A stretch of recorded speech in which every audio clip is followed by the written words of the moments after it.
All right, we are live. BetMGM Sportsbook, Mandalay Bay. Thanks very much for them for hosting us. Yes. We have gotten a feed up. We've circumnavigated Las Vegas customs, seemingly, to get a feed of this awards show up. We will be here throughout the whole show, outside of MVP, given that Lamar Jackson is going to win that. So not much suspense there. If he doesn't win, then we'll come back on. But he's going to win that award. How are you feeling, Drew? I went from cautiously optimistic to wildly optimistic over the course of 2 weeks here, as every piece of content I consume, all of the takeaways, everyone we've talked to behind the scenes who has a vote, it's basically all going to break in our favor from what I can tell. We won't entirely spoil the layout of the awards tonight, but I feel like the sequencing is somewhat favorable for a particular award. This is going to be a good night. And last year I think we could have parlayed every single second place winner, and I had all of them in my book. This year I think there's a bunch that are going to come home. Defensive Player of the Year is going to be the third award that they give out in about 20 minutes. That's the one I'm the most keyed on.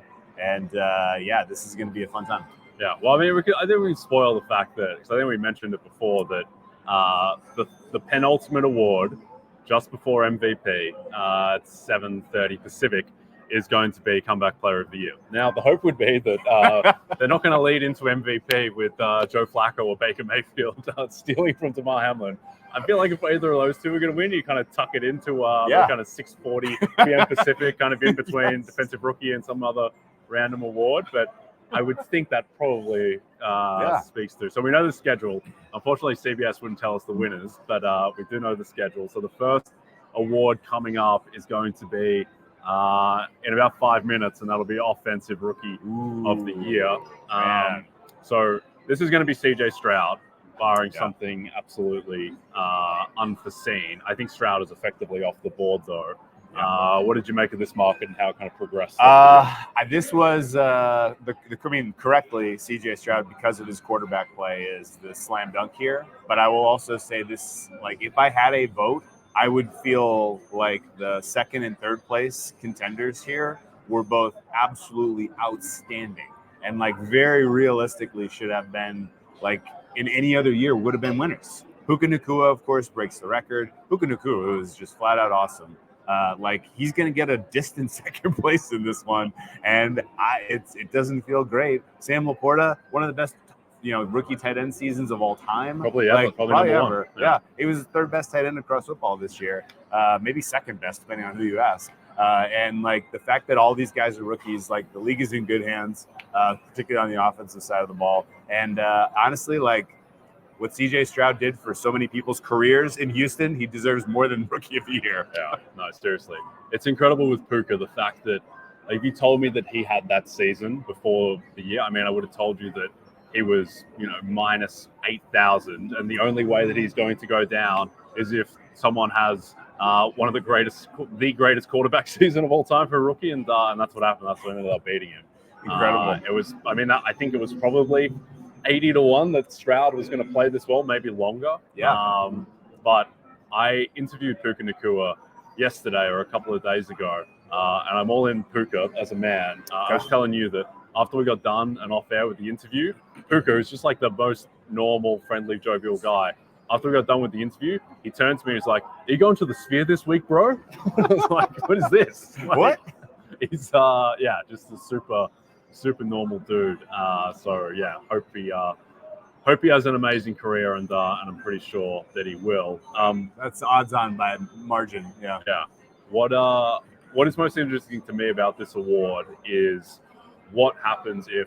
So two scenarios. One, what happens if Tyler Goodson catches the 4th and 1 pass from Gardner Minshew, and the Colts win that game, and the Texans miss the playoffs?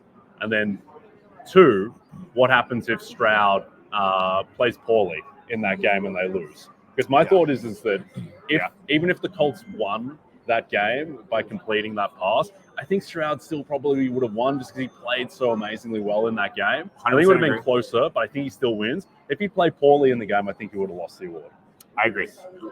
There was a lot of scope heading into that particular contest where people were like, how can you not give it to Puka? He's going to break the record. And he was so impressive in his quality of play that it was a done deal. And then the win was just icing, I think. The more fun kind of mental exercise, we talked to Chris, the great Chris Sims, in the draft process, and he was adamant that the number one quarterback on the board was CJ Stroud. If he goes to Carolina, is he the rookie of the year?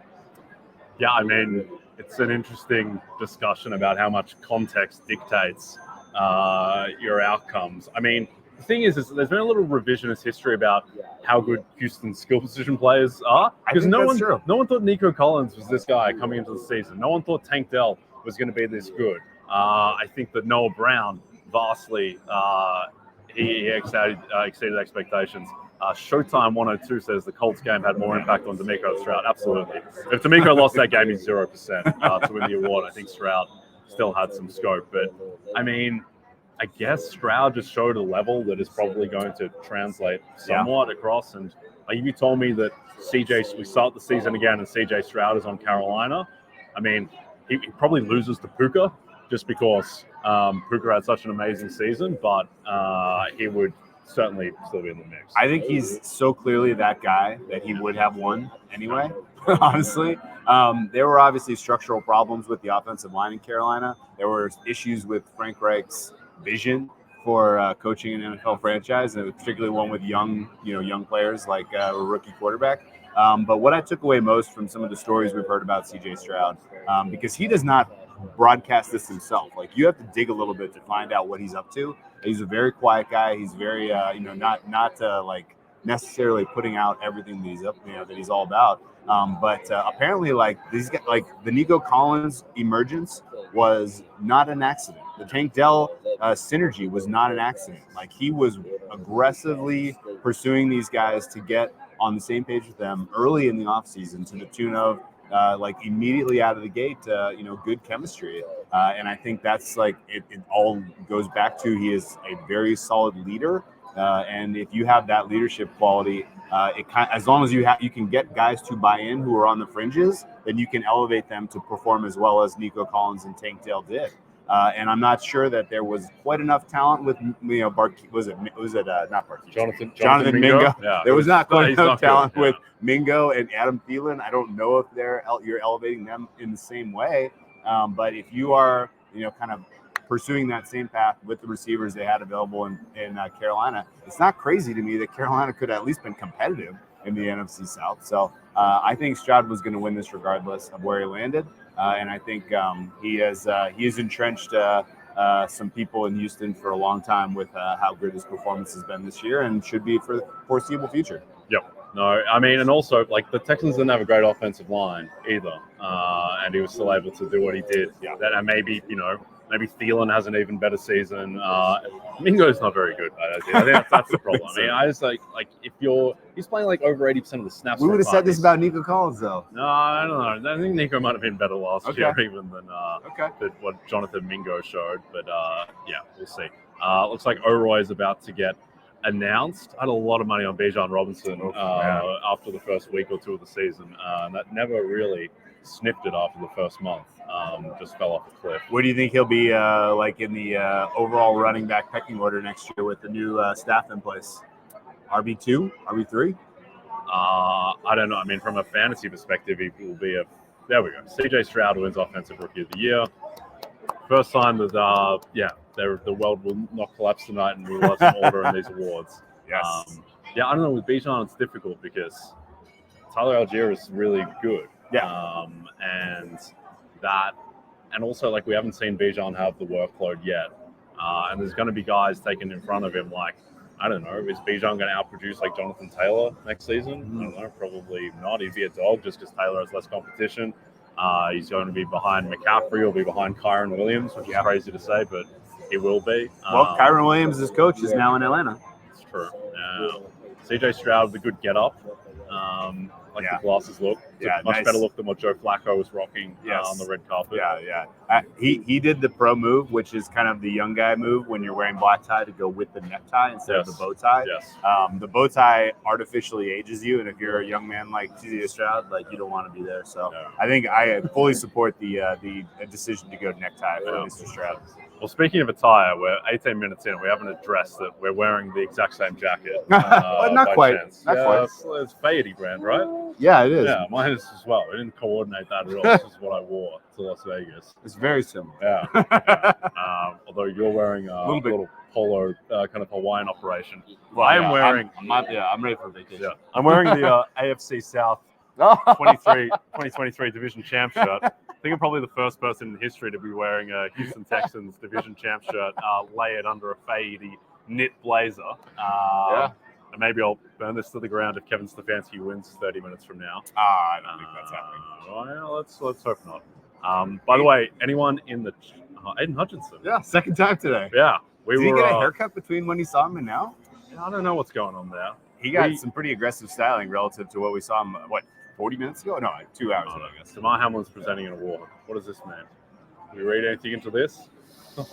I mean, I think that it's Damar Hamlin night. That's my read. I don't know, man. We're celebrating a guy who died and came back to life. I think that's what I've taken away from this. Let's bring him up again about an hour from now. A lot of great applause. Yes. Like if we break this guy's spirit tonight by giving comeback player of the year to any other human, I think that's a gross injustice. You know how awkward it's going to be if Joe Flacco wins comeback player of the year and goes up and he doesn't want the award and he accepts it. He's not wearing a tie. He's not wearing a tie tonight. No, he's not. It would be let's try to will that out of existence. By the way, anyone who is watching, if you've got any questions about anything, be it related to the awards, Super Bowl, any other sport as well, if you want, please just shoot it through in the chat, and we will. I have some questions for you. Okay. I'll get started. Feel free to ask, but I'll get started. So basically, all of the top rookies. Yep. They all have either the same situation heading into next year or an improved situation. Yep. Right. I guess, is there any expectation for not a step? Stroud should take a step forward. Another year with Slowick. Yep. Nakua should continue to take the wide receiver one role from Cooper Kupp as he kind of, continues through his, career phases. And Bijan Robinson, of course, with a new coach who maybe utilizes him more effectively, could take a step forward. Like, if you had to buy stock in one of these three guys to be in the MVP discussion next year, is it clearly obviously Stroud? Yeah, I think Stroud is. Okay. I mean, if you're ranking the quarterbacks right now, the way I would do it is Mahomes, tier 1 by himself. Okay. Josh Allen, tier 2 by himself. Okay. I'd have 3 Burrow, 4 probably Lamar, and then 5 Stroud. Okay. Are you going to give any consideration to Bijan or Puka for offensive player of the year next year? I mean, Bijan, it's weird. I think Bijan actually has more scope to do it than Puka, even though Puka vastly outproduced him this year, just because Bijan's path, I think just the potential volume mixed with, the generational talent. I think Puka as well, it's going to be hard for him to replicate that with a full season of Cooper Kupp. Kupp had a weird year where he missed the first 4 weeks and then he was kind of battling an injury for a little while. I know Puka had that amazing production at the end of the year with Kupp, but I do think that Bijan probably has the highest ceiling to actually win Offensive Player of the Year. To me, the interesting guy of all the rookies is Bryce Young, who went number 1 in the draft last year, and now it's just seemingly an afterthought.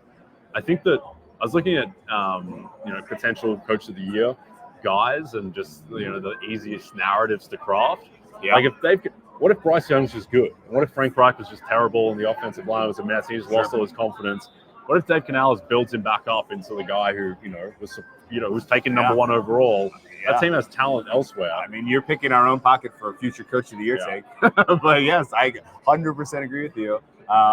We didn't see any flashes from him this year that really suggested there is but that said, there's enough college tape to say that the talent is there. So I'm not going to dismiss it. How about Sam Laporta? Is he tied at TE1 next year? Yeah, he is. I mean, in fantasy, he should be tight end 1. I think Kelsey is at the point of his career where Kelsey's like Jimmy Butler now, just kind of coast through the regular season, occasionally have flashes. He'll have some random 3-touchdown game against the Chargers or something. But I think he largely saves himself for the playoffs. And then other guys like George Kittle, regular season, on a massive producer. I do think Dalton Kincaid has the talent to get into that type of mix. But ultimately, I think Sam Laporta is the guy. Also because he doesn't have a ton of competition on his own team, right? Like it's Amon-Ra St. Brown. Yep. And then it's like the immortal Josh Reynolds, and we'll see if anything happens to Jameson Williams. Yeah. That all sounds very fair to me. Yeah. Any rookies that you see who underperformed on the skill position players this year who you think can take a step forward next year because of the situation? Skill position guys. I mean, like is Quentin Johnston just a write-off? That was exactly who I was thinking. Yeah. Actually. I'm actually interviewing Quentin Johnston tomorrow morning, so I'll ask him that. Quentin, do you think it's just over? I mean, the fact that he has the stones to show up to the Super Bowl week after what happened and answer questions is that's noteworthy. Yeah, no, good for him. Yeah, Tony Pollard did as well. Interviewed Tony Pollard a couple of days ago. Yeah. Lovely guy. But yeah, he had a tough season as well. But no, Quentin Johnston be the guy who's interesting because, I mean, he's the first round pick. Yeah. The other guy too, who maybe people didn't realize as much because there wasn't that much attention on the team, but like Jackson Smith and Jigba was a monster by the end of the season. He had an awesome stretch.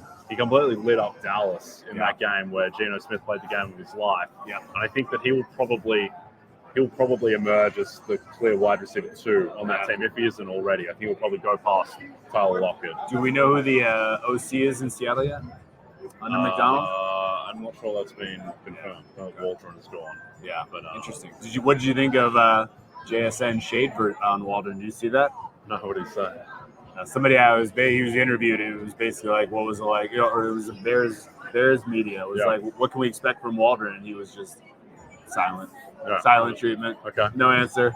It was not exactly what the Bears media was hoping to hear. I think they wanted some effusive praise about how great Waldron was, and he gave them nothing. Okay. No, I don't mind it. Is this the Ben's Player of the Year? 625. No, we got one more, I think, before this, right? Isn't there? There's a weird one. There's a weird non-betting one, I think, that comes up before, but I could be mistaken. No, it's DPOY now. This is it? Oh, yes. I thought this was the third award. This is great. This is a big moment. Oh, great. Right. Did looks like we have a question first, though, we can take. Okay. Which size tools do you use to search for the best lines on the market? Do you ever make bets solely based on how out of sync one book is compared to others? I am almost never arbing, but I mean, most of the stuff that I am betting is futures and awards markets, which are pretty easily scalable. We had Rufus Peabody on the podcast earlier in the week. I think Unabated is a really good tool. Sure. It's an odd screen with some other useful aspects. So Unabated would be the tool that I use most. What about yourself? Yeah, I mean, I would advocate for Unabated if you want sides and totals and prices. I would say that like some of these niche markets where if we're betting into awards or player props, one of like the kind of hidden beauties is there isn't really a widely used tool for that. And the fact that there isn't, and the fact that it's manual makes takes a little bit of the juice away from the people who are out there just spending 8 hours of their day looking at the screen, right? And that actually kind of makes it more fun, in my opinion. So, there's definitely an elegance to kind of digging yourself. The place I play the most frequently rarely even puts awards up. Like it's just you have to check all the time to see if they're up and see what you can get, see what the limits are, see what how aggressive the auto mover is.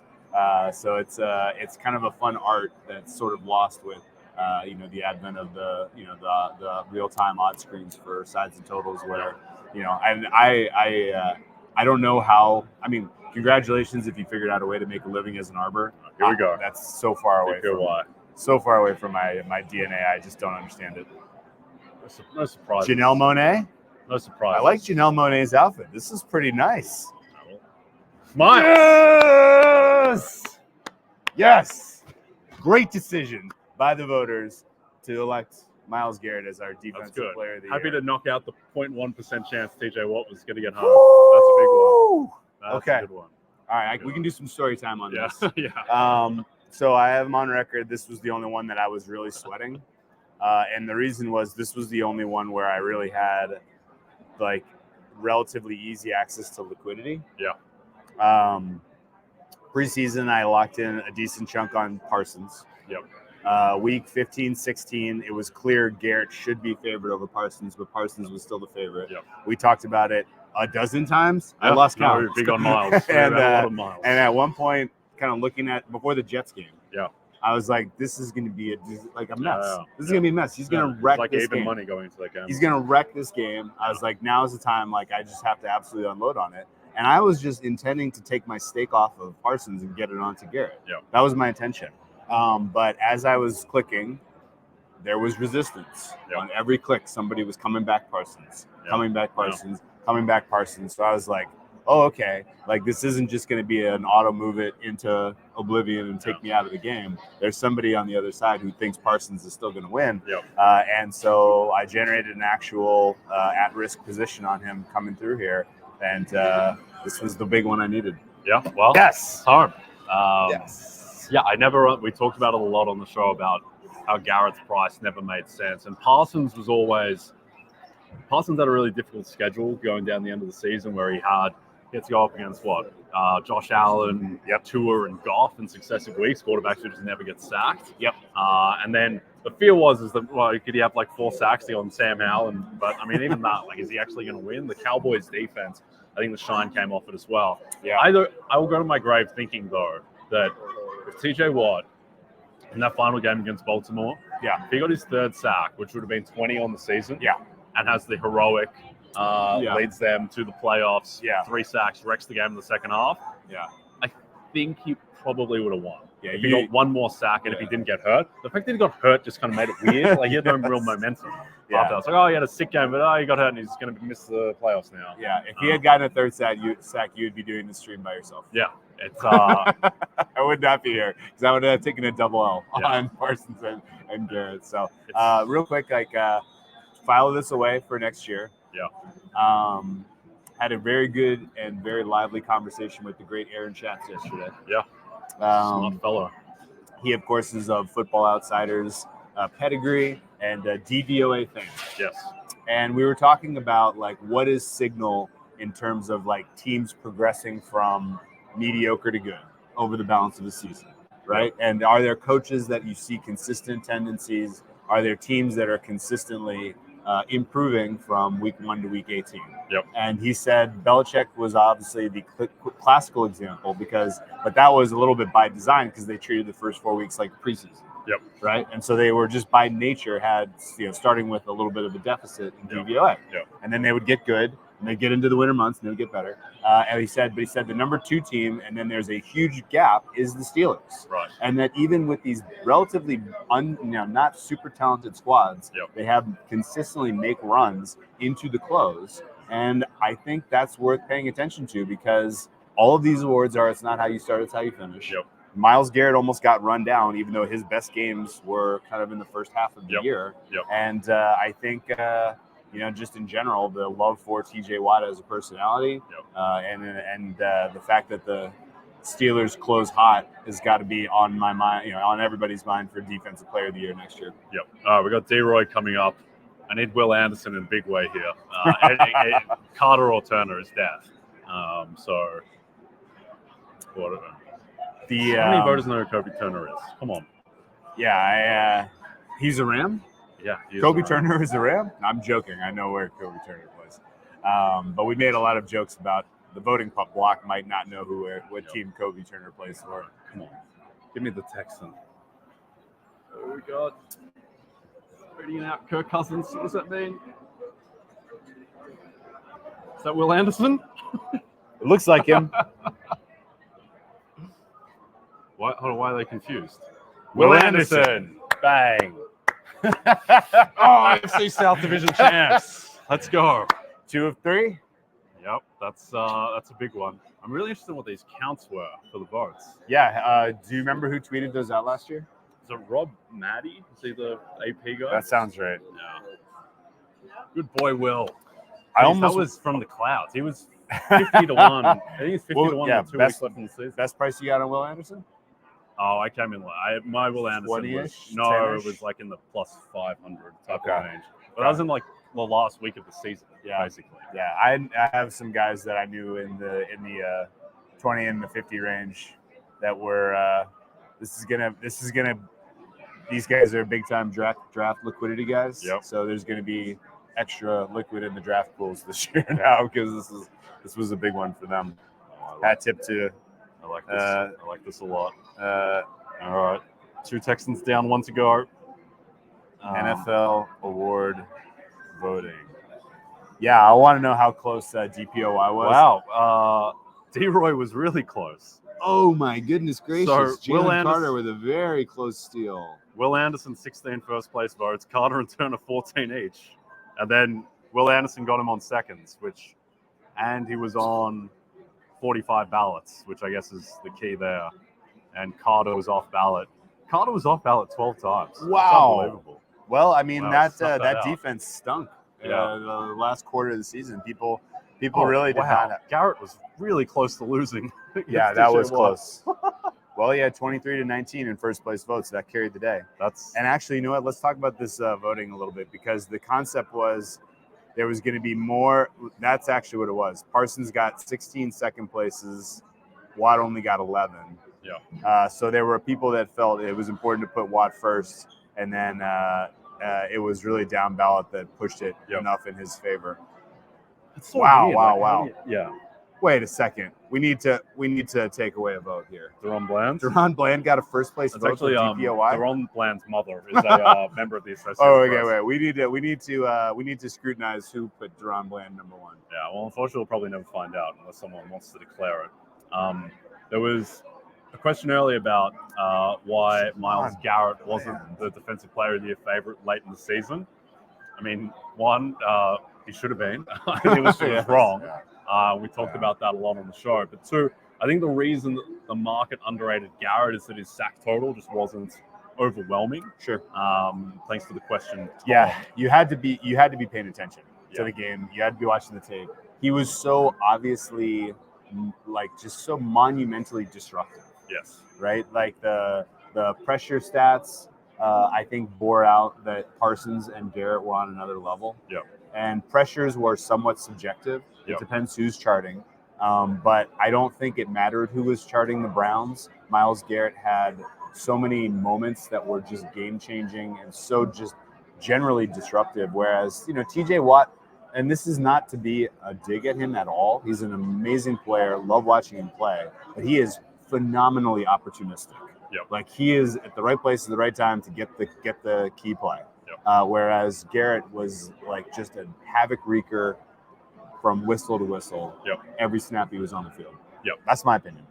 I think there's a couple of things. One, like the advanced stats on Garrett, the pressures were lapping Watt for most of the season. Yeah. I think as well there was just a sense that the Steelers were just a mid team. And the defense was fine, but it wasn't a top 3 defense. Yeah. And there's 2 other aspects. One, I think everyone views Myles Garret as a defensive player of the year. Obviously, he has that pedigree. Yeah. And it felt like his season, like if you think about defensive performances this year, the one that jumps to mind for me and what a lot of voters mentioned is that like Garrett beat the Colts by himself. Like that game was insane. Where he blocks the field goal, essentially forces a safety or a touchdown. He forced the fumble that got recovered for a touchdown. Yes. Yeah. And it began to feel like his year. I know that's very subjective and difficult to quantify, but that's the stuff that triggers these votes. No question. And the fact that he was on, of the 3 candidates, he was on by far the best defense. Yeah. He had the most moments as well. And I think that overcame the 5-sack difference to TJ Watt. Now, the fact that there was a 5-sack difference is why Garrett won so narrowly. Yes, no question. And this makes me believe this vote count. If TJ Watt got 1 more sack and got to 20, he would have won Defensive Player of the Year, I think. And if he didn't, I think so too. I think that's very true. So, I mean, you can. Peter King, the morning. Peter King, who we had dinner with the other night. The morning of after his final FMIA column of the regular season, he was saying that it's going to be really tough to dethrone TJ Watt, and then he went through the process and he ended up voting Myles Garret because Garrett had those moments, and that was the sense. So That's a real knife's edge. And yeah, he lost because he got hurt, basically, I think. Yeah. So, We got some Tommy DeVito, important character. He was a bit character in the 2023 season, but an important bit character, particularly for the New York metro area. Did you get caught up in the DeVito fever, being close to New York? no, it cost me a lot of money in the Packers Monday night game. It was a disaster. I didn't realize he was just going to take off and run every time. Unbelievable. Oh, man. DeVito's agent was a hit on Radio Row. I think he took about 900 selfies. Yeah. That was over under 99.5. Question from John Charles. 2 Texans awards already. Have any pull on D'Amico's chances at all? I don't think so. I think that there is an idea that, while one team can't get too many awards, I don't think that's really how it works necessarily, where it's not like voters go in and they're like, well, I can only give the Houston Texans maximum 2 awards because, the Jets got 2 awards last year. Sure. And they were terrible. What I always use as the example as well is that, so 2017, the Rams are 11-5 wildcard team. Yeah. They dominated by margin, winning Offensive Player of the Year, Defensive Player of the Year, and Coach of the Year in Gurley, Donald, and McVay. The only thing is that I think it might have gotten a little bit weird if the Browns had swept 4 awards, which for a time was looking like a chance, where Schwartz, Flacco, Stefanski, and Garrett. And I think at that point, maybe you do a double take and am I giving literally half the awards to Cleveland Browns, who are an 11-6 wildcard team? I think that might have gotten a little bit weird, but the Texans were arguably the story of the season. Yeah. Right. And so if they're going to get 3 awards, none of which are probably the most marquee awards of MVP and DPOY, and they're not going to get obviously either of those. Yeah. Let's talk about the voting breakdown of Defensive Rookie of the Year, because I think it matters. Yeah. Right. Yeah. There were 4 plus 1. Oh my goodness! Joey Porter Jr. got a first place award for Defensive Rookie of the Year. So 5, and basically only 16 voters voted Will Anderson first. Yeah, but I think that was always the thing with Anderson, is that he had, in an imperfect field, he had the least flawed case. He had the least offensive case. Yeah. And Carter, the team just falling off a cliff, just destroyed them and destroyed him. Yeah. Kobe Turner, just not enough people knew who he was. Yeah. They didn't know what his impact was. This is a pedigree thing. As I look at this distribution, the fact that there were a lot of ballots that went Anderson, Carter, Witherspoon. Yep. Because Witherspoon gets 16 third-place votes. The fact that those 3 guys were considered the best 3 defenders heading into the draft process, and that they got most of the votes, I think kind of underlies how people vote for this award. Yep. It's super tough to be so plugged into how young defensive players are impacting the game that I think a lot of this comes down to pedigree. Kobe Turner getting to 95 might as well be viewed as a win. Yeah, no, for sure. And I think what Anderson, it looks like it's narrow because it's 16 first place votes to 14 40. He won pretty comfortably in the end, 29 points in an award where it's pretty hard to gain more than 2 points at a time on him. That's a pretty emphatic victory, even if you didn't get the first. And what I think we talked about this on the pod is that Anderson was always going to get a ton of second place votes, right? Because it's just pretty hard to have him lower than second. He got more second place than first. Yeah, and in this new format of 5-3-1 ranked choice, he would have won in the old format by the skin of his teeth, by the hair on his nose. So the breakdown is exactly correct. Where I think everyone that voted for Carter 1 put Anderson 2. Yeah, and a lot of people that voted for Anderson 1 didn't ballot Carter. Yeah, no, I think that's. Jalen Carter being off 12 ballots is pretty insane. Someone who's literally a minus 20,000 favorite with 2 weeks left in the season. Yeah, I think the lesson out of that market, and it's a little flawed, but the lesson is that when you have a vulnerable favorite, there's obviously often value down the board. And Jalen Carter was minus 20,000 when he didn't have a really strong case at all. But to be fair, Will Anderson won this award because in the second last week of the season, was it second last when they played the Titans? Yeah, they played the Titans in the second last week of the season. Yeah, and he had 2 sacks in that game, and that got his numbers back to respectability. Got him 7 sacks on the season. Yeah. If he has 0 sacks in that game, he hit the floor. With those 2. Exactly. If he has 0 sacks in that game, he had 0 sacks in the Colts game at the end because he couldn't move. Yeah. Then I don't think he can win with 5 sacks. I think Carter wins at that point. But here's the thing, and here's why I don't think even Will Anderson was an amazing bet going into that week. he played 12 snaps in the Titans game. He played 12 snaps, and the odds of him getting 2 sacks in 12 snaps were longer than his odds of winning Defensive Rookie of the Year, and he needed to get that to have a chance. Yes. And you could say that, all right, well, maybe it's bad luck to an extent that, you know, he was playing hurt and everything, and he got hurt to that extent and didn't have enough in the Colts game. But that was, that's how he got it done in the end. But yeah, pretty close and ridiculous. Long-term opinion of this class? Anyone that you think is like a standout All-Pro for many years to come? Yeah, I think Anderson and Carter. Okay. Those are the 2 guys. Devin Witherspoon, who heard some amazing stories about Devin Witherspoon actually while being in the Super Bowl. Like, all good in terms of just him being, you know, the way that he plays like a kind of heat-seeking missile on the field. Apparently that's how he is like in real life as well. He is an intense figure. He's not faking. He's not faking. Yeah. Yes, he is a very intense dude. I love it. But yeah, and then those would be the 3 guys I think are relevant. I mean, Carter kind of fell off a cliff in terms of his production in the second half of the season. What did you make of that? I mean, he's playing half the snaps, and I think he was dealing with, he had a back for a while. He missed the game with an injury. Is it reading too much? Is it projecting that some of the knocks on him in the draft process were his conditioning, and that he eventually ran out of gas before the other rookies?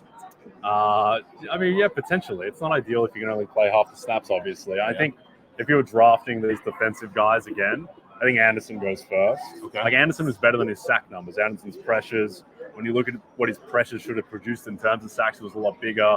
In terms, I think his pass rush win rate was like 3rd in the NFL behind Garrett and Parsons. It was good, yeah. And he was the guy. But to squeak it out and to win with 16 first-place votes is pretty incredible. I still can't believe TJ Watt was so close to beating Myles Garret. That's insane. It was very, very close call. I can't believe TJ Watt almost ruined our night. I mean, that was a very close call. 23 firsts to 19. I would have set the first-place gap there. It would have been karmic because I had an ongoing bit about the Steelers all year, and if they had ultimately cost me in that, I would have deserved it, I guess. That Steelers team was really tough to handicap, man. I'll tell you. Yeah, that was bizarre. CJ Stroud wins comfortably, naturally, 48 firsts. Yeah. 2 votes for Puka. 2 votes for Puka. Perhaps 2 votes from the LA market. But yeah, it is interesting to think what would have happened if Stroud didn't play well in that last game. Didn't Pete Prisco say he was doing Puka because he broke the record? I think Prisco and one other person. I think Chris Sims said he was leaning Puka going into the last week. Okay. And then it just quickly flipped to Stroud. Stroud to have that game on national television. Yeah. To show up in that spot. Basically, the offensive rookie of the year ballots, there were 48 almost identical ballots. That was unanimous 1, 2, 3. Yeah. The defensive rookie of the year is funny because Joey Porter Jr. got 1 first-place vote. Devin Witherspoon got 4 first-place votes. Yaya Diaby got a first-place vote for defensive rookie of the year. Did not see that coming. Not a lot of respect for Brian Branch. Only 6 third-place votes. He was awesome. Who in the world put Jack Campbell as their number 2? Jack Campbell was bad.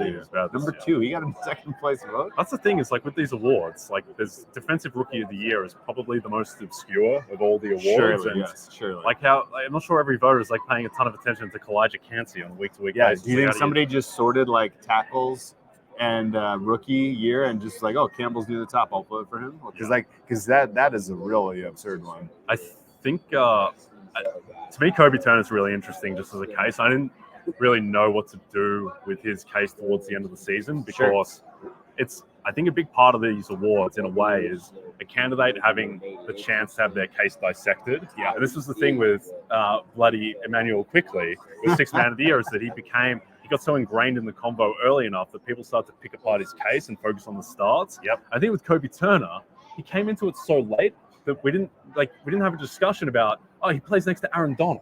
Yeah. Like he's not actually that, like, he's good. He's definitely good, but he's not the same level of player as Jalen Carter and Will Anderson. He had 3 sacks against who? The Giants?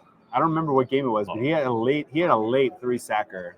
Yeah. And that was where he kind of cleaned up. Yeah, it was one game with 3 sacks late in the season that put him in the discussion because that was enough to get noticed. Tyreek Hill's not announcing Coach of the Year, is he? I don't like that. I think we're one award This away. has got to be fan moment of the year or something like that. Okay, that would. I don't know what this is. I didn't actually see. Flag football's rising star of the year.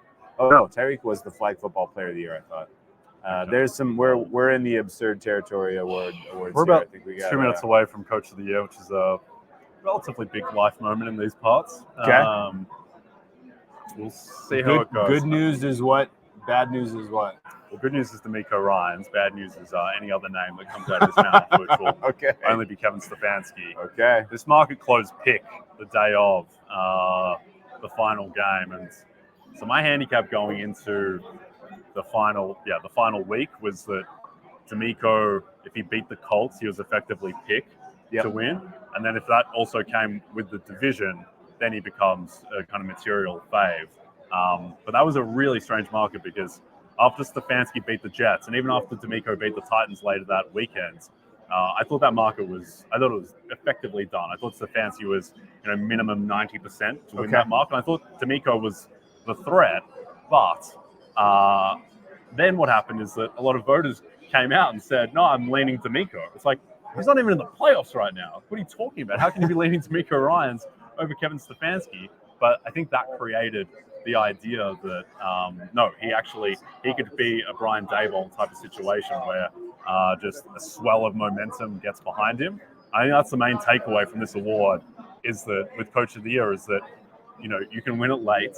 It's a very subjective award, and you can build momentum in this award, like basically no other market, because it is so subjective. Yeah, and I think there was a question earlier about like the degree that recency bias plays into all of these markets, and I don't think that's an especially novel concept. Like how you're finishing the season matters an enormous amount, but it became easy to select Ryans, in my opinion, because he fit a classical mold.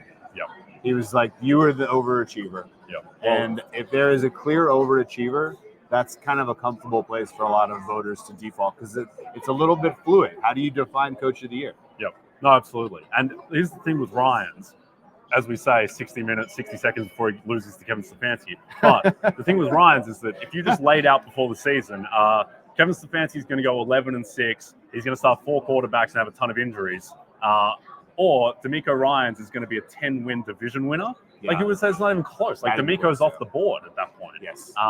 But the way it unfolded and sequencing and the market reacting, like the thing is that when you're a minus 1,000 favorite with a week to go in the season, like you just kind of people just go, it's over, it's done. And in this case, it wasn't. We have an upset, by the way, not in Coach of the Year, but in Fan of the Year. It went to this Green Bay Packer fan named Justin Hartley, not the Charger lady. Oh, wow, that is a shocker. No. That's a shocker. No, Justin Hartley's the actor. That's Justin Hartley, the actor. Oh, it says NFL Fan of the Year. Yeah, I saw that. Justin Hartley is the actor. The Fan of the Year is the guy next to him. Yeah, he's just a random dude. I don't know my actor. How do we read into the Green Bay? So, according to our rundown anyway, the Fan of the Year is going to announce the Coach of the Year. Yeah, and that's the Packer guy, right? Yeah, which is fine because Matt LaFleur's not a candidate, so nothing to read into that. Okay. I hate these elongated kind of introductions. I'm just shocked that the Charger gal was not the Fan of the Year. She did more for the Chargers fandom in LA than anyone has done since they fired Staley, I guess. Yeah. Kenny Miller says Stefanski was playing 5th and 6th O-lineman. I take your point, Kenny. I would have voted Stefanski over Ryans, but I can only bet what. We polled the active users in our Discord just to get a sense of who they would vote for, like just their opinion. Yeah. And Stefanski won over Ryans. So I think there is a football-minded really appreciation for what he did. Yeah. And that's the fate. My fate's frozen with that was a bad time. Stefanski? Oh my God! He actually got home. Really? Oh my God! One additional first place vote. You are kidding me. Oh no! Guacamole! Unbelievable! Oh my God! It's Stefanski. By 1 vote. You've got to be kidding me. Oh my God! That's ridiculous. Oh no! Oh no! I cannot believe that. Stefanski. Boy, oh boy. Wow. He actually got home. Wow. By 1 vote. Oh my god. Jay, I'm sorry. That's tough. All right. Well, I'll live with Stefanski, but we just cannot now have Joe Flacco. Comeback player of the year. Oh my god, Stefanski did it Yeah. by 1 vote. Schwartz got the assistant of the year, and Stefanski got the coach of the year. Unreal. Wow. No bueno. Wow. Wow. Oh my god. That's a wild I'm one, man. stunned by that. It was a tie. It was a virtual tie. It was a It was tie. and he lost 165 to 165. You got him with the tiebreaker. I can't believe that. Holy cow. That is absolutely insane. Holy cow. It was By 1 third place vote. 1 third place vote. Well, it was tied, and that's unbelievable. Wow. You know what is almost the most shocking part about this? And He's off ballot. he's off. Ryan's is off a lot of ballots. Well, he's off 7 ballots. That's a lot. Stefanski was off 5. For a shocking division winner and a win improvement to the tune of like 8 wins. How in the Oh world? my god, I can't believe that. Were they a 2-win team last year or a 3-win team? They 2, were- right? They 2 or were. 3? They won the last 3. game of the season, but was Yeah. that their 3rd win? I think it was a 3-win. Okay, so what was that? It's still a 7-win improvement. That's Yeah. wild. I guess it speaks to like a guy That's gets entrenched going into the wild. last week, but I'm shocked that. I would have said that D'Amico was like 95 to 97%. Whew. For that. But Woo-hoo-hoo. unbelievable. Wow. I know. Coach of the year. Ooh, man. You got the bad I got coach the of the year bad juju. Coach of the year juju. Woo. Man. For it to be tied is insane. This was... I didn't even know there was a tiebreak of more first place votes. I had no idea either. Surely you gotta- We are learning live that there are tiebreakers. You got a dead heat rule? This is crazy, man. Unreal. Did you think they made up the tiebreaker after they had the tie? I don't know. Because I definitely don't I'm in recall shock. it. I'm in shock. I don't recall this. No. Because back in the day, of course, very famously, Steve McNair and Peyton Manning had equal number of MVP votes, and they gave them co-MVPs.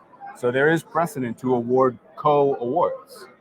So they'd made a decision, even though they each had 165 overall points, that they were going to break the tie. Yeah. Well, unbelievable.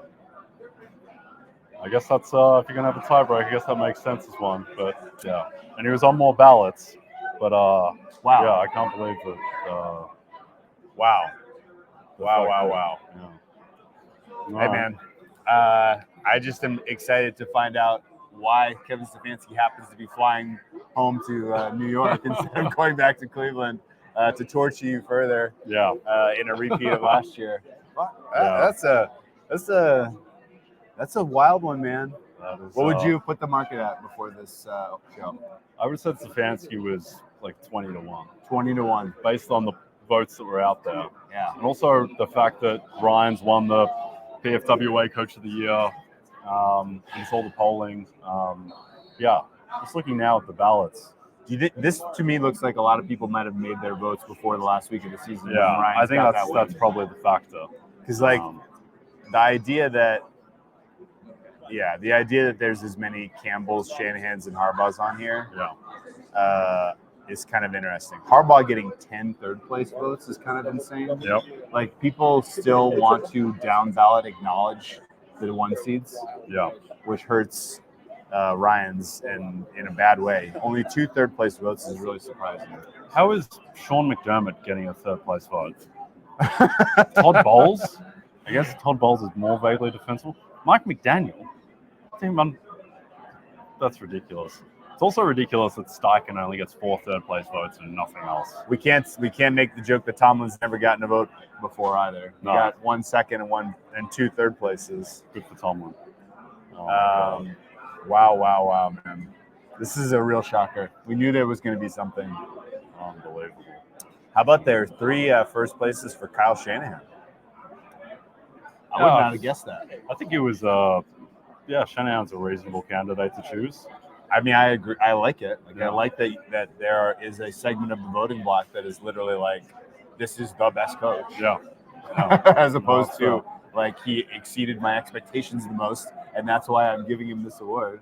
Yeah, no, I think that Shanahan, I thought with a few weeks ago that I thought going into the Baltimore game, he was a real chance. You know what's even more absurd? This is number 2 for Stefanski. I know, it's like, I think he's going to take it. Number 2. This is his second coach of the year. Yeah, ridiculous. And also, like, if they underachieve with Deshaun Watson next year, he could very well be fired. Like, it's not crazy. Yeah, no, right? 100%. Yeah.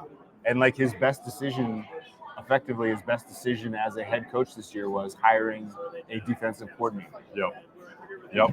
It's I'm surprised Schwartz both got assistant coach of the year, and Stefanski gets coach of the year, and then Garrett gets DPOY. The team wins 3 awards.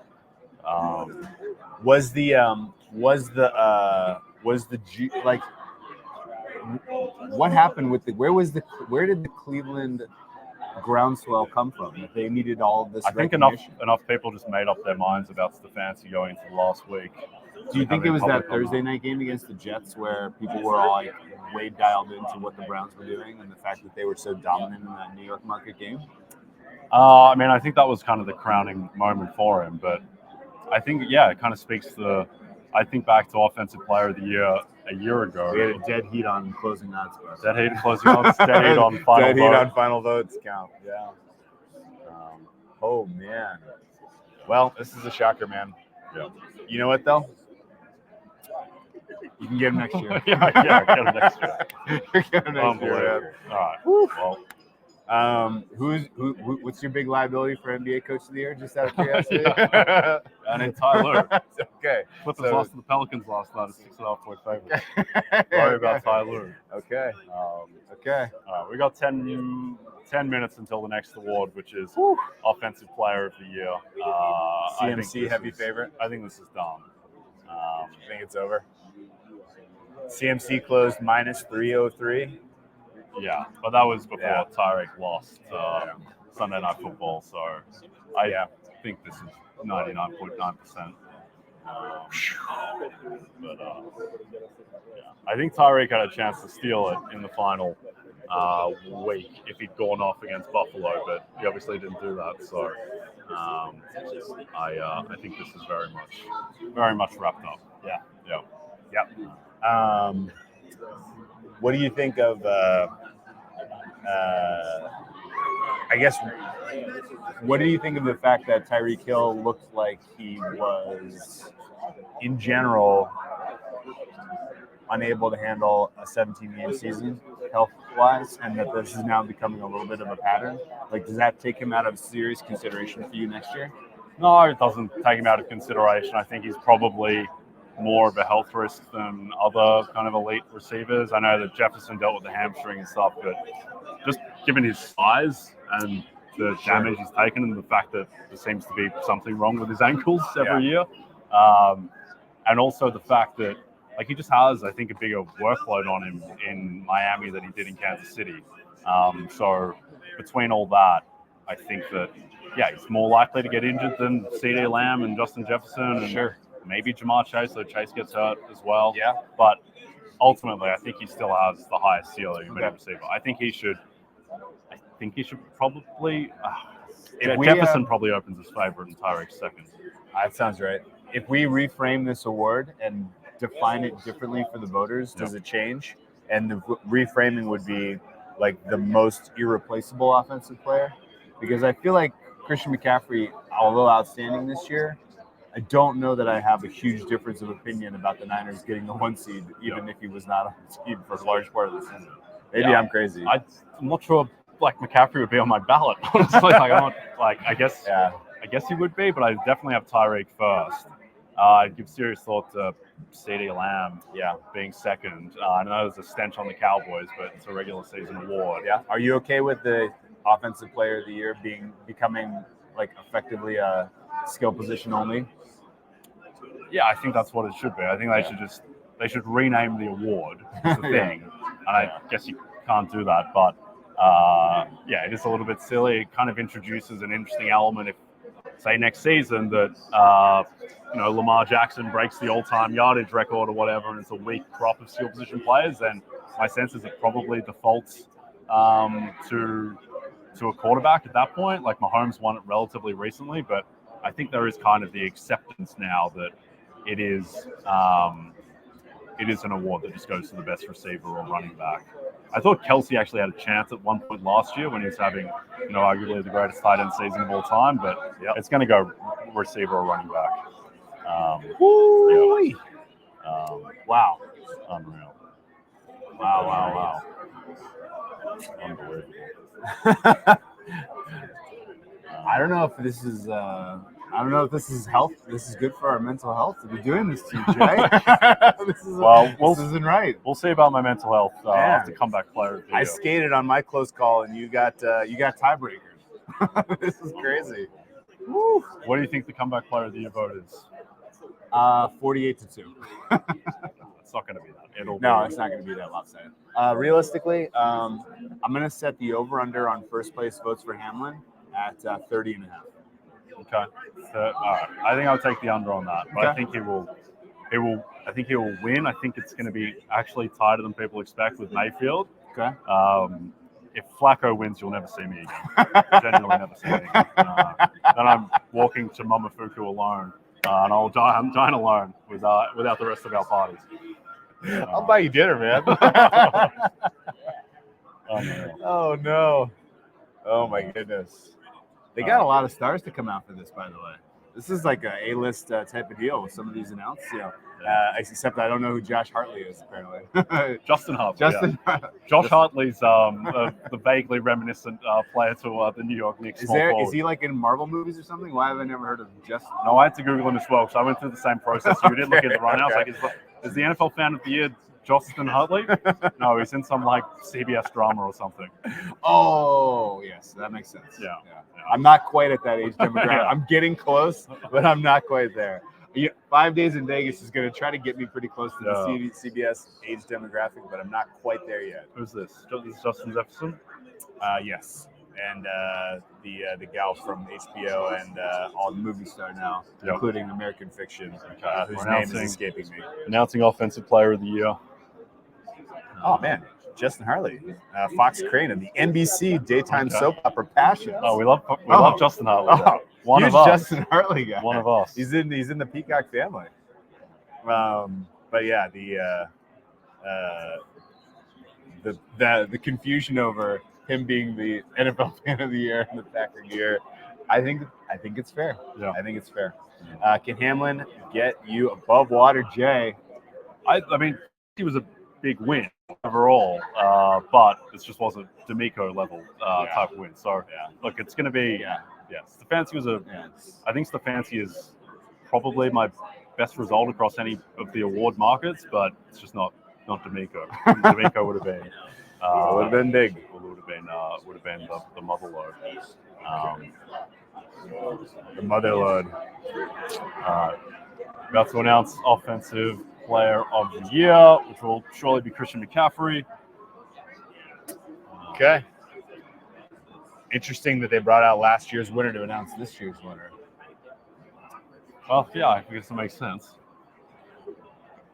Christian McCaffrey. That's the lip I appreciate the clear the clear enunciation so that we can tell. Yes. Big Sam said, no, Tyreek. Hate to see Tyreek not winning the award. It's just an honor to be nominated. Yeah, it's just an honor to be nominated.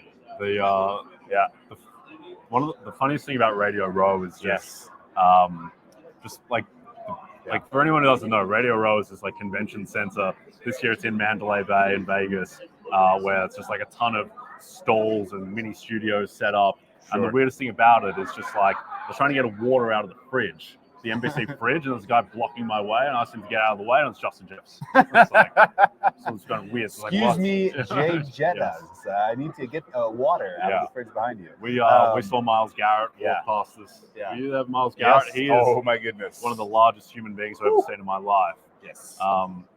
It's like his butt is just another like quad muscle. Yes. It's unbelievable. Yes. It's impossible. Yeah. He defies physics without question. It makes I need them to play off McCaffrey. Let's get him off his legs here. Get off your feet. McCaffrey, play him off. We don't need to hear any more of this speech. Let's get him rested. In fact, you know what? He's not going to win MVP. He should just head home now, get an early night's sleep, and be ready to go on Sunday. Yeah. My mum just told me to not worry about D'Amico Ryans and that I still have 3 beautiful children. It's true. I do have. She knows exactly what to say at exactly the right time. That's great. It's what think about what matters most, not about what might have been if it would have been D'Amico. Yeah. All right. Well, the Stefanski is a real downer, but at the same time, still a win for me overall. Yes. Comeback player is the one that'll actually really sink my mood. If Joe Flacco wins comeback player, yes. Okay. And I think Hamlin is it's so hard because it's all built up in other stuff, but Hamlin I think is a slightly better result, but I will live with Baker Mayfield and be happy with Baker Mayfield. Okay. If Flacco wins, I'll see you later. All right, let's talk about the voting breakdown for Offensive Player of the Year without looking at it. Sure. Over-under on first place votes for McCaffrey. I would have said first place votes for McCaffrey at 36.5. Ooh, it's over 39. Okay, first place. That's a pretty healthy percentage. Yeah. Number 2 first place vote getter was of course Tyreek Hill. Yep. Also getting first place votes. You want to guess? CeeDee Lamb. Yes, he got 1. Yes, and that's it. Nope. Lamar Jackson. 3 for Lamar Jackson. That makes sense. Yes, they do need to just rewrite the rules of this award. Yeah, I think we're there. We're long past there. Honestly, I think with this award, I don't think there's any real takeaways outside of all the value to be had in this award was in the first month of the season, where I think it became pretty clear in the first month that just there were 3 guys in this market. Yeah, this is the way I bet this award is that I loaded up on McCaffrey, Hill, and Jefferson. Yep. So I thought they had just bigger ceilings than anyone else, and that the idea that, you could maybe Jamar Chase or whoever at that time, Stephon Diggs was a top 5 favorite in the market. They could maybe beat one of those 3, but the idea of beating all 3 of them, just given their ceilings, just improbable. Didn't Chase close favorite, or was I think Chase was the favorite going into the season, even though Burrow was hurt? I don't remember how that went. I think Chase was like a 12-1 favorite at the start of the year. Yeah. But OPOY, so basically you're saying OPOY is not one where you really want to go against the chalk in general. Yeah, I mean, the one thing is that I thought that A.J. Brown really got in the mix because he went on that surgery just putting up, 125 and a touchdown constantly. Such a stink on the Eagles, he did not even get 1 third place vote. Yeah, I mean, they fell apart. He was not great towards the end of the year. So, you know what's fun, though? You know who did get a vote? Brock Purdy. He got a second place vote. Yeah, the true shocker of them all, Travis Etienne got a third place vote, which I think is a tough sell for me. Yes. But ultimately, I think the top 3 are correct. Christian McCaffrey was on every single ballot. Yep. I guess that makes sense. Yeah. I think ultimately, I think this was Tyreek Hill's award, and he just got hurt. Yeah. I think if he stays healthy, then he wins. So he was getting in the range where he was like minus 160, and I thought that he was effectively a bet on health and maybe some variance, and he should have been minus 350, and then he got hurt. Yeah. And I don't think he was. I think he is less of an injury risk than McCaffrey, just given McCaffrey's history and just the running back position. But Hill got hurt, and that's how it goes. That's just how it goes. That was the same thing last year because Jefferson really tailed off last year. Towards the end, as the Vikings lost some games, and he didn't have great. He had one terrible game against the Packers, but Tyreek was just playing hurt at the end of the year and couldn't get him either. Yeah. So I got to say, I don't feel bad for Tyreek Hill not winning these awards. We agree. We're there. Yeah, we're on the same page. We got about 20 minutes to vamp here. Yeah. I don't really need to reflect on guys who are going to go to the Hall of Fame, although I think these are all fine choices.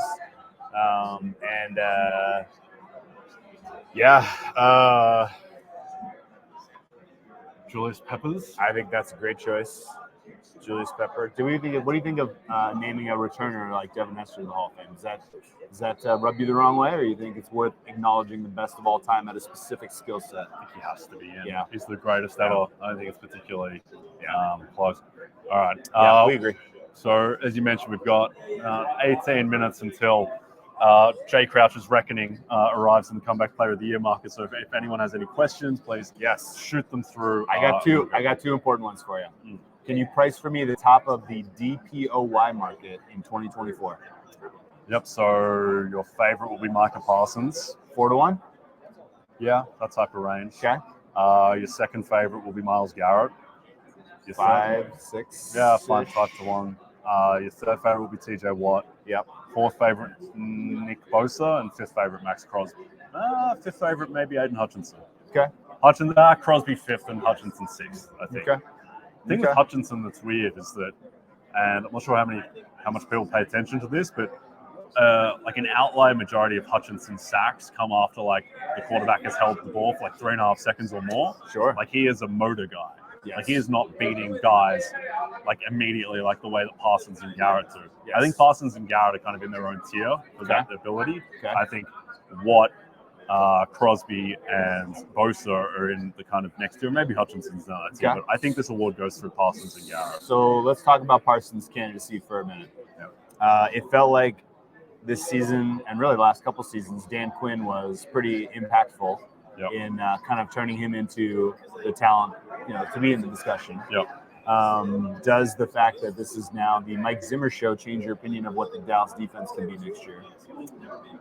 I think the main thing for them is just getting Trayvon Diggs healthy, right? And if Diggs is healthy, then it's a bit of a different ball game. And I think they were on track to be, not an all-time defense, but certainly a top 2 defense in the league before Diggs went down. And I think a lot of these teams, and we're probably at the Niners are another example of this, where a lot of teams, like, they just don't get quick pressure. Okay. They don't generate quick pressure, then everything just looks worse on the back end. Okay. And it just seemed like if Lawrence and Parsons weren't getting home, then Dallas were in big trouble, and that kind of manifested in an almost comical extent in the wild card round against Green Bay. Yeah, they probably go, free agency to fortify the linebacker position and then draft corners? Yeah, I think, I mean, Van Der Esch, like, I think they can probably upgrade at linebacker. Yeah. And then, I mean, if you've got Gilmore, Bland for all, like, the, kind of spitting on Jerome Bland, he's still a good cornerback, and he's going to be like a number 3 corner. Then he's probably the best number 3 corner in the NFL. And if Gilmore's a 2/3, that's fine. There's just Diggs coming in. Diggs was playing like the best corner in the league. Yeah. And if he is at that level, then it's probably a pretty awesome defense. Okay. So how do you price the top of the Offensive Player of the Year market for next year? I know you kind of touched on it a little bit. You start with Jefferson and Hill as co-favorites. Yeah. And I think this market is actually probably the easiest to price before the season because this is a fantasy award. It's a fantasy football award. Sure. And fantasy football is now, it's a very efficient market. There are a lot of people who are paid to talk about it, including myself. Sure. And there's just so much fantasy Noted football. fantasy expert. Yes, Jay Crusher. Yes. Big fantasy guy. Yes. And like there is just a lot of info and a lot of thought that makes fantasy a fairly liquid market. Yeah. Like you don't have just like random guys going 4th in the draft like when they shouldn't. Like there's a reason a guy will go 4th overall. And so I think for the most part, outside of a little skewing for guys who are overvalued, if they're running backs, you get a lot of receptions. Like Austin Eckler's not going to win Offensive Player of the Year. Yep. I agree with that. But it's going to be the guys who are top of the list in fantasy who are your Offensive Player of the Year favorites. So that's Justin Jefferson, Tyreek Hill, Christian McCaffrey. I think those are probably your top 3 again. Okay. I'm not sure. Like Jamar Chase is amazing. Is Jamar Chase as good as Justin Jefferson and Tyreek Hill? Probably I not. think he is. Yeah, No. I think he's probably next. And then your tier of CD, AJ Brown, and Chase. And then the interesting thing is the running backs after McCaffrey, because it's definitely a drop. Like who's RB2? In fantasy, it might be Kyron Williams. Okay. It might be RB2. Okay. Jonathan Taylor, though I think Jonathan Taylor is going to get touchdowns vultured away from him at the goal line by Anthony Richardson. Okay. Jahmyr Gibbs. I mean, he's got upside, but I think that the way they're structured, it'll probably be still some David Montgomery or a David Montgomery type of operator. So, we're probably forgetting someone. I don't know. I mean, Bijan Robinson is a flyer. Yeah, he'll be in the mix there for sure. I think that. Chubb coming back? I was going to say. Breece Hall is another guy. Breece Hall, he could be very well in the up mix. there. Yeah. Okay. comeback player of the year market for next year is actually maybe the most interesting one of all, because it's like Aaron Rodgers, Kirk Cousins, Nick Chubb coming back. Like there's just going to be a ton of candidates. I suspect with all the quarterbacks, it's probably going to be a quarterback. But I mean, Nick Chubb has an awesome story. Yes. And I think if people have a choice, they'll want to vote Nick Chubb over Aaron Rodgers. I would agree. What do you think of this shtick from Kyle Brandt, who of course is from Real World Chicago fame? Yeah. You remember Real World Chicago? Yeah. Right? Yes. We're watching on mute with closed captions, which is perhaps I do not know what's happening. Yeah, it's kind of terrifying watching this with closed. Trying to get the energy up. Is this like the play of the year? Angry run type of thing? Oh, angry run of the year? Is this FedEx Ground Player of the Year? I'm very confused here. I didn't know Connor was up for an award. That's surprising to me. I had a couple of years ago in my most depressing result, and D'Amico doesn't even hold a candle to this, but Jonathan Taylor, as I've talked about ad nauseum, going down from 70-1 for Offensive Player of the Year. After he lost that, I had a friend text me, well, at least he won FedEx Ground Player of the Year. I'm like, I didn't have a bet on that. There's no market for that. There's no market for that. I don't care about Jonathan Taylor being FedEx Ground Player of the Year. I'm not a fan of him. I don't think he cares about it. No. FedEx Ground Player of the Year. So what is this? Best fend-offs? Best angry runs? I am really confused. Don't know exactly why they're holding us in suspense here. Yeah. But that's fine. This is according to... We haven't seen Michael Vick and Taraji P. Henson come out yet. Oh, they're doing comeback. Sorry. Okay. Sorry to spoil that for you. We're going to see Vick and Taraji P. Henson. Michael Vick, I guess he won the award. Yeah. That was a weird one. The Michael Vick won Comeback Player of the Year. Yes. I guess he atoned in the community and everything, right? He was he did a lot of work in the community. Yes, I guess that was it was a two-sided acknowledgement. Yes. You've improved yourself as a human, and he was amazing. And he was an amazing player. Yeah, that makes sense. Yeah. Yeah. I don't think Deshaun Watson will win next year. No, I also agree with that. He doesn't seem to be as inclined to improve himself as a player. I agree with that. Interesting awards, a little macabre, but whatever. A little. Do you think that? Do you think if Deshaun Watson has by far the best MVP case next season, that he would win MVP? I don't think so. I think he would. You do? Yeah. Well, I don't think he will, because I think he might be the 28th best quarterback. Well, that's the problem. But I mean, if he's honestly, just like, I don't even know. Like, people weren't taking me seriously on this, but I almost feel like I would have a better price on the Browns if Flacco was QB1 out of the gate for them next year, as opposed to Watson. I don't think Watson was good. Watson didn't really show you anything this year. I think a lot of the Flacco thing was like, it was kind of evident when he was playing from behind a bit that they really didn't want to get him into must-throw scripts where he's a sitting duck. Like, he still can't move. Yeah, I understand he had that weird touchdown to Jerome Ford, but like, the man can't move. Yeah, that's true. That's true. Mobility is a problem. A full season is not going to be great with him. Deshaun still has the ceiling. I guess it's just more of a commentary on how low I am on Watson right now. Like, he had one splash game week 3 against the Titans. Yeah, he lit up the Titans. And then he had the good half against the Ravens. Well, that is like literally the last time we saw Deshaun Watson. He went 14 for 14 in the second half with a fractured shoulder and a high ankle sprain against the best defense in football in their home stadium. Okay. I think there's something there. Okay. I mean, it's not like he was 1.5 games out of a 17-game season where he impressed. Yeah, it wasn't great. I thought just athletically he looked better though. Okay. Until he fractured his shoulder. Yeah. But yeah, they were weird. Yes. So is the Ryan's coach of the year? Is that your worst bad beat of the season? No, because I had a lot of Stefanski. It's just like you can't. At least I find that you can't get as upset when it's like, well, I won a good amount, I just didn't win more. Yeah.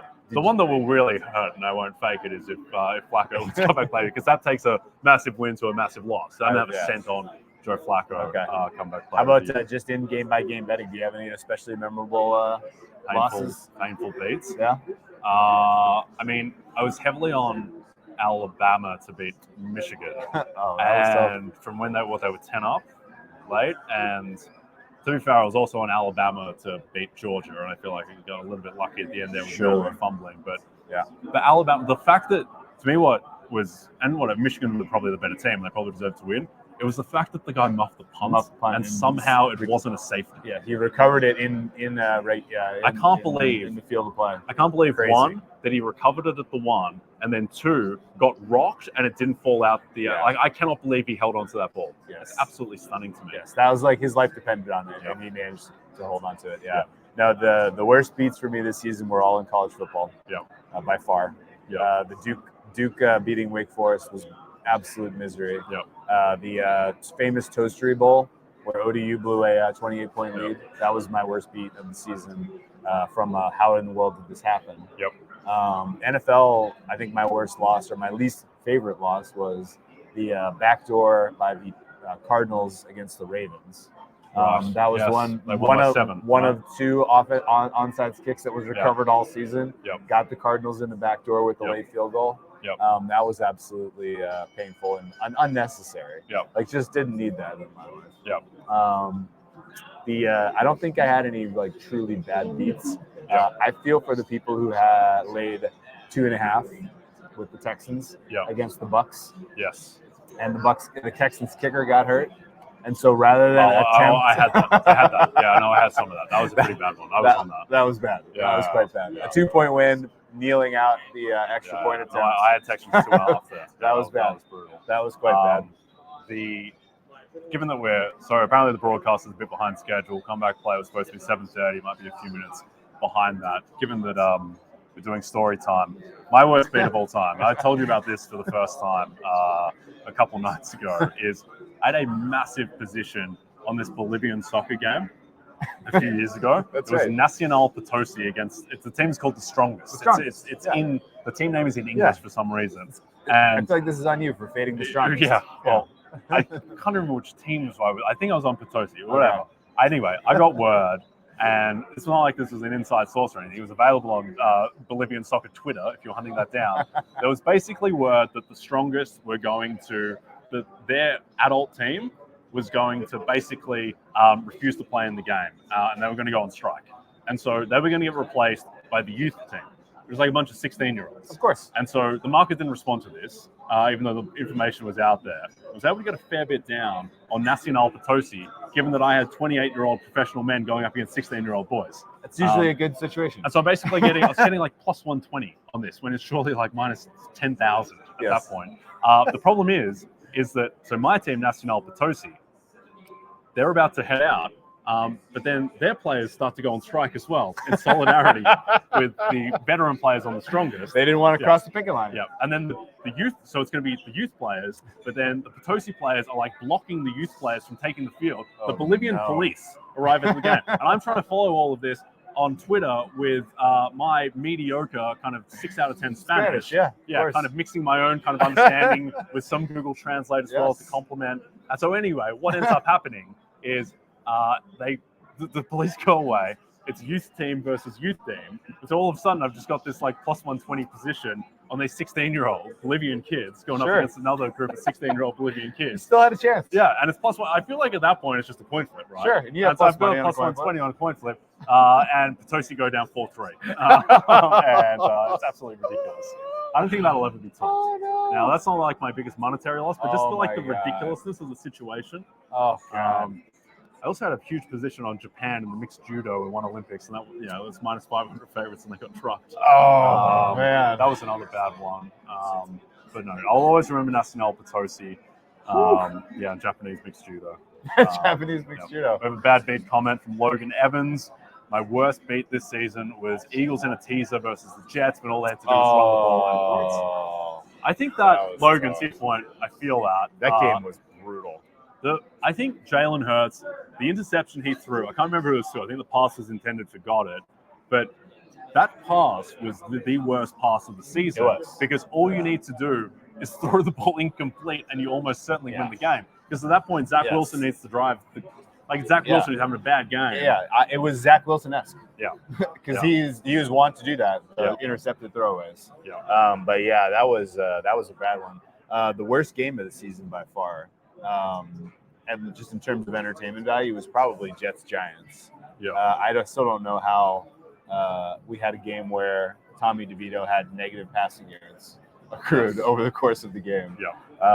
And somehow the Jets won in overtime, I believe. Yeah, 13-10. they won in overtime. Yeah. A stunning thing here, and I wasn't able to get set on it because it moved pretty quickly, but that was an example of how like outlier situations can break live markets. So the Giants, they get the ball, they win the toss, and they take the ball in overtime as you do. So Tommy DeVito he's not throwing the ball. They don't have a quarterback, basically. Correct. Their offense is Saquon runs up the gut and then screen passes to Saquon. Yes. And so the idea that they were going to move the ball down the field. So basically, anyway, the Giants in this game, taking the ball was the loss. Yes. So they take the ball and they're minus 120 on the money line to win. Like they were like plus 500 to win the game at that point. Yeah. Like they have no shit. Like they're not getting any yards. Like right. It's an elite defense. And then sure enough, the Jets ultimately win. That was ridiculous as well. If you had like Giants money line in that situation, because they go for the field goal when they can just go for a yard to win the game. They miss the field goal. I think it goes on the upright. And then Wilson, it was pass interference, and Alan Lazard. It might have been two pass interference. I'm pretty sure time expired. I'm sure the Jets lost the game. Yeah. They were just like, we'll let you kick right. Yeah. This is not for, you're not playing for anything anyway. Yeah. So we'll let you have it. We'll allow it. We are looks like we're a couple minutes away. We have an NBA trade deadline question. Oh. Is it how in the world were the Nets priced total in the 220s after they traded their only offensive creator? Is that the question? My Brooklyn Nets aren't too good. The Nets total should be in the teens, and if you see them in the 220s, I would get involved to the under. What is the question? From Pranav, any material takeaways from NBA trade deadline or impact on futures markets? Also, what do you think of this Kawhi MVP steam? You want to start? I have Kawhi MVP from preseason that I forgot about because I thought it was that dead. Yep. I'm not going to believe in the MVP steam until he's a favorite. Okay. I think ultimately there's just the Clippers are very, very good. Yeah. Full transparency. Yep. Went to Circa, cashed out of contests, put some futures into play. Yep. One of them was Clippers to win the title. Yep. I think they have a very realistic chance to beat the Nuggets in the West, although the top four in the West all seem to get a little bit more well-defined and better at the trade deadline, I think. Yep. Obviously, like the Clippers and the Nuggets didn't do anything meaningful. Yep. But the fact that I thought both the Thunder and the Wolves made nice moves, and I think you now have a very clearly stratified top four in the West. Yes. And of those, I like the matchups for the Clippers against all of those other teams. And so I think the Clippers can win the West, and I think they are a realistic threat to beat the Celtics. Yep. Celtics were the biggest winners of trade deadline because the Bucks didn't turn themselves into a contender. Yep. No, I think that's all reasonable. I think in terms of Kawhi MVP, I think he can win, and I think that his market. I have him right now 40-1 fair, but 40-1. Yeah, I think the issue with Kawhi is that like he's averaging like 24, 6, and 3.5. Like the counting stats are just at such a deficit compared to Jokic, SGA. I know Giannis is kind of falling a little bit now with his team, but his stats are still vastly better than Kawhi. And I think he has even still a clearer path to win MVP. So, I mean, and also Kawhi's advanced stats don't even really stack up to these guys. So I think ultimately Kawhi, there's a chance like he's the 1 seed by margin, and people are like, well, he doesn't have the counting stats because he's one of the best defensive players in the league and he guards the best opposing player. It's just pretty hard for me to see him beat both Jokic and SGA as well as like Giannis and then Luka. I do think he is. I'd still have Luka as the 4th favorite, but Kawhi, I do think there is a path. Okay. I didn't really think there was a path a couple of weeks ago, but I think there is. All right, yeah, we're holding just north of 50-1 from October. Yeah, and I had written that off as a donation. I did not think that was real. Okay, so the other kind of futures thoughts on the NBA coming out of this, I was a little glib about the Eastern Conference, but like the fact that the Bucks have not solved point of attack defense makes them a non-factor in my mind. Yep. And that's not to say they can't make it to the Eastern Conference Finals still. Yep. They should probably still be your number 2 expected seed, but that's a fatal flaw. Yep. The deeper you go into a series, if you're up against a team that has the ability to create, you're in trouble. Yep. You're going to have to outscore them, period. Yep. You don't have any other path to victory. And so I think the Bucks are very fragile right now, very possible that somebody could shock them, and very unlikely to go on the road and beat the Celtics if that's your Eastern Conference Finals. Yep. Yep, no, I agree with all that. I think that still think the Bucks are the second favorite in the East just because they have the ceiling. Sure. Like the Knicks don't really have that great of a ceiling, I Yeah. think, as a team. I mean, they may have arguably the second highest floor in the conference after the Celtics. I mean, Okay. you could argue the Cavs as well. I think the Cavs are actually more likely to win the East than the Celtics, just because I think the Cavs are a lot more likely to get the 2 seed because the Celtics have the Knicks have all these injuries at the moment, and if the Cavs have home court, that's a big deal. I also think Cavs probably have more talent still with Mobley back and the way Allen is playing and Mitchell's playing quite well. Mitchell now. quietly, like everyone's talking about Kawhi. Like I don't think Donovan Mitchell's winning MVP, but like Donovan Mitchell has, I think, just as good of a case as Kawhi. I think Donovan Mitchell has a better case than Jalen Brunson, who I think is basically 0% to win the award. Do you have a fair price that Joel Embiid is fit and available for the playoffs on day one? Yeah, I think the Sixers. So I bet a little Sixers to win the East at the 25 to 30 to 1 range, just because one, I thought they might do a little bit more at the deadline. Honestly, I placed this before the deadline. I mean, the fact that they added Hield helps. The fact that it looks like they're probably going to sign Kyle Lowry, or at least they seem the leader in the clubhouse to do that, helps. And all of a sudden, if like Embiid, like he got the type of meniscus surgery that's 4 to 6 weeks typically, and it's not ideal that he's going to come into the playoffs without being, necessarily fully ramped up. But there's a chance that, they have a starting lineup of Melton, Maxey, Hield, Harris, Embiid, with guys like Oubre and Batum Covington, Reed off the bench, Kyle Lowry off the bench. Like, it's a pretty solid team, and I think that on talent, they may have the second highest ceiling in the East. Okay. After the Celtics, they're obviously less fatally flawed. Yeah, I think the issue now is that I think they're very possibly going to fall into the play-in. Is the problem? Yeah. All right. I rate them pretty low right now. Yes. Yeah. No, they're not. But they have upside and variance. You want to take long shots in a market like that? Yeah. I think they would be my bet at the moment. Cavs win 8 straight. Just keep on. Destroying the Cavs teams. were relatively significantly fatigued tonight. Yeah. And they made absolute easy work of the Nets. Yep. Like, that was a non-compete. Yep. that was an impressive performance by the Cavs. Yeah. I think basically realistically, you have one very clear favorite in the East in the Celtics because they're built like a super team. Yep. And then you have a tier where there is relatively little separation between the Bucks, a fully healthy Sixers squad, the Cavs, and then I would put the Knicks fifth. Yep. All right, here we go. Comeback player of the year. All right, I can't. Oh, it's going to be an elongated operation. I mean, this is what we're all here for, man.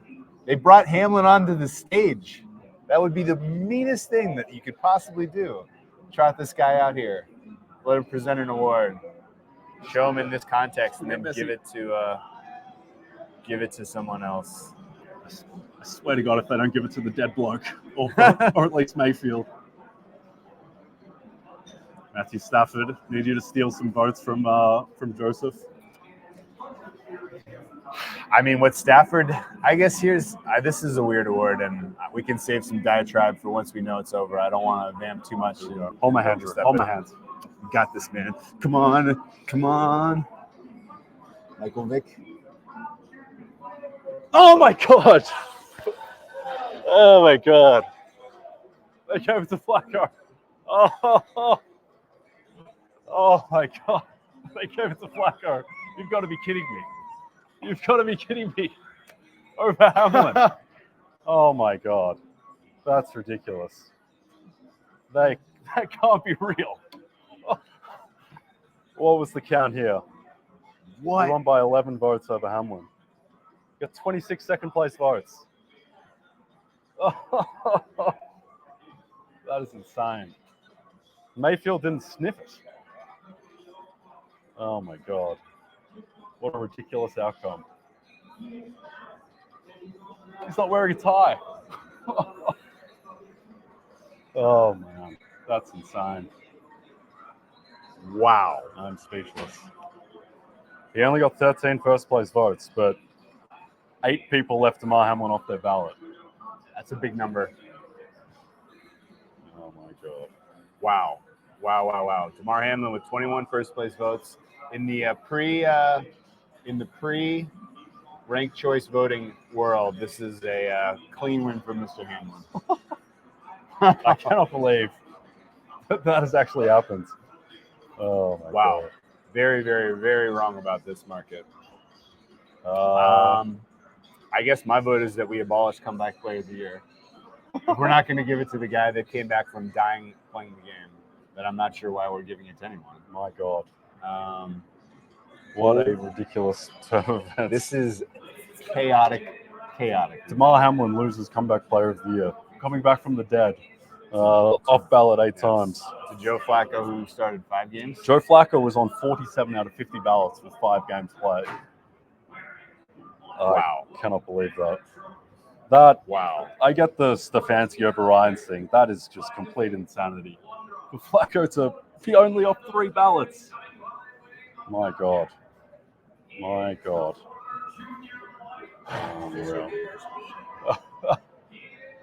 Yes, it's in contention. That is as bad as it gets. Wow. Oh, I'm speechless. unbelievable. This is a this is a